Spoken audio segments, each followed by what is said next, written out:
Abordamos agora a segunda parte desta emissão, em que vamos ouvir o desporto com Marco Martins, mas para já o convidado com Miguel Martins de Olhos Postos, sobre o Afeganistão.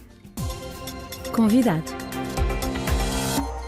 Após os talibã terem assumido o poder no Afeganistão, na sequência da retirada das tropas internacionais, depois de 2 décadas no país, o mundo olha com assombro para a rapidez da queda do regime de Cabul.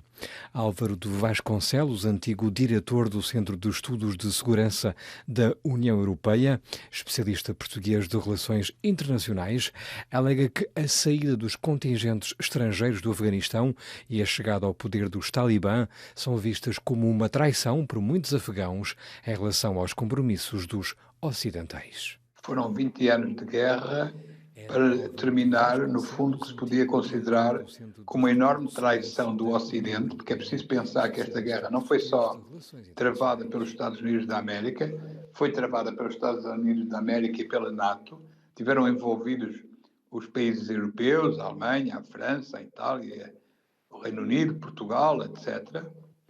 E, no fim, o que é que aconteceu? Abandonaram o país e as pessoas que acreditaram naquilo que eles diziam no início, que a intervenção militar era para criar um país de paz e democracia e de liberdade, sentem-se absolutamente traídas, não é? Porque hoje estão perante o regresso ao poder dos talibãs. Outra questão que podemos discutir é se o poder dos talibãs hoje será igual àquele que foi no final dos anos 90. Mas o sentimento de uma parte da população, nomeadamente a população que vive nos centros urbanos, nomeadamente a Cabul, mais cosmopolita, é de traição. Mas, ao fim e ao cabo, esta intervenção também tinha que ver com o terrorismo, com o Osama Bin Laden, nomeadamente o facto de os talibã não terem querido entregar o Osama Bin Laden, ou seja, a questão do terrorismo tendo se calhar como ponto de partida o Afeganistão vai voltar a ser um problema sério para o mundo? Não creio. Primeiro temos que lembrar-nos que a guerra contra o terrorismo lançada pelo presidente Bush foi um fracasso total. Foi um fracasso total, destruiu 2 países, quer dizer, o Afeganistão e o Iraque, e criou uma situação internacional muito mais complicada, veja as suas consequências no Médio Oriente, na Síria, etc. Não se combate uma tática militar, ou seja, o terrorismo, uma tática de guerrilha, com uma guerra. Combate-se com serviços de informação. Portanto, no caso do Afeganistão, os americanos, como acabaram de fazer, acabaram por liquidar Bin Laden, teriam certamente conseguido impedir que o Bin Laden voltasse a agir a partir do Afeganistão e, possivelmente, eliminado o Bin Laden, se, em vez de recorrerem à guerra, tivessem recorrido aos serviços secretos e aos serviços de segurança. A guerra contra o terrorismo é um termo falso, não é com guerra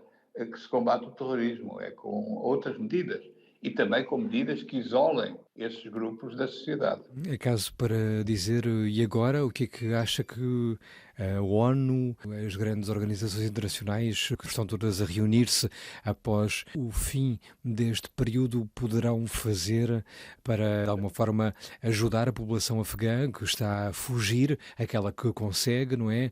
E que deve ter sérias preocupações quanto ao seu futuro? Certamente que acho que há aí 2 questões. Primeiro é a obrigação que nós todos temos, nomeadamente as potências que estiveram envolvidas no conflito afegão e que tiveram uma presença militar de 20 anos no Afeganistão e com as promessas todas que fizeram, de receberem os refugiados. É triste, mais que triste, é revoltante que nos últimos meses, quando começou a ofensiva talibã, o que alguns Estados europeus tenham procurado era reenviar afegãos o mais depressa possível para o Afeganistão antes que os talibãs tomassem o poder. E, portanto, hoje há uma obrigação de receber refugiados.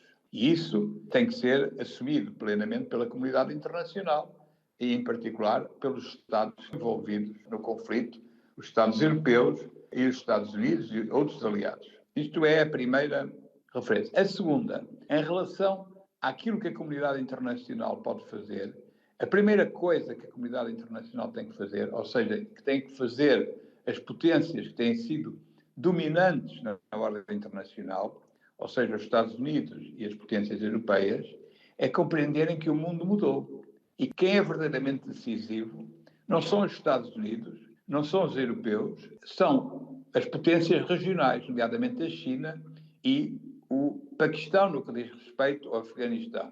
O Irão também tem um papel importante e a Índia é uma grande potência com uma enorme preocupação com o que se vai passar no Afeganistão. Portanto, a comunidade internacional está dependente da vontade dessas potências. E essas potências têm que ser envolvidas na procura de uma solução para o futuro do Afeganistão. O Paquistão terá uma enorme influência junto dos talibãs.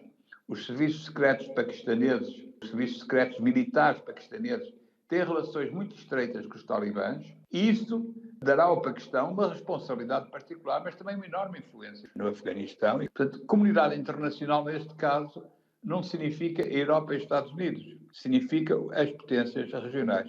Foi um verdadeiro vexame aquele que acabou por sofrer a NATO, não só os americanos, os aliados de que falava. Já no passado, os soviéticos tinham também acabado por se retirar do Afeganistão, um terreno que é de facto bastante hostil a quaisquer intervenções externas. Sem dúvida. Um país como o Afeganistão, com uma tradição de combate às potências estrangeiras muito forte, com anos e anos de guerra, aceita muito mal que sejam as grandes potências internacionais que vão resolver os seus problemas ou que intervêm. Aconteceu com os britânicos no final do século XIX, aconteceu com os soviéticos e aconteceu agora com a NATO, como disse. Portanto, a lição a tirar disso é que não são intervenções internacionais que constroem um país e que levam à democracia. Tem que ser movimentos que vêm do interior da sociedade. É evidentemente que a comunidade internacional tem que apoiar esses movimentos, que a comunidade internacional tem que ser muito clara na condenação das violações dos direitos humanos. Mas, no fundo, o que os talibãs constroem no Afeganistão, possivelmente desta vez, vai ser um regime parecido com o da Arábia Saudita. E a comunidade internacional tem relações com a Arábia Saudita. Portanto, irá certamente ter com os talibãs, se os talibãs no governo garantirem o mínimo de segurança aos seus vizinhos. Aí as grandes preocupações é que os talibãs possam apoiar grupos armados que façam atentados na Índia. Os indianos preocupam-se muito com isso e, evidentemente, que nós todos estaremos extremamente atentos ao que é que se passará com as mulheres, nomeadamente com as jovens mulheres, agora no Afeganistão. Mas, digamos, está dependente hoje muito mais da sociedade afegã do que da capacidade de intervenção da comunidade internacional. Ninguém vai invadir de novo o Afeganistão para resolver os problemas dos afegãos. Era Álvaro de Vasconcelos, antigo diretor do Centro de Estudos de Segurança da União Europeia, especialista português de Relações Internacionais.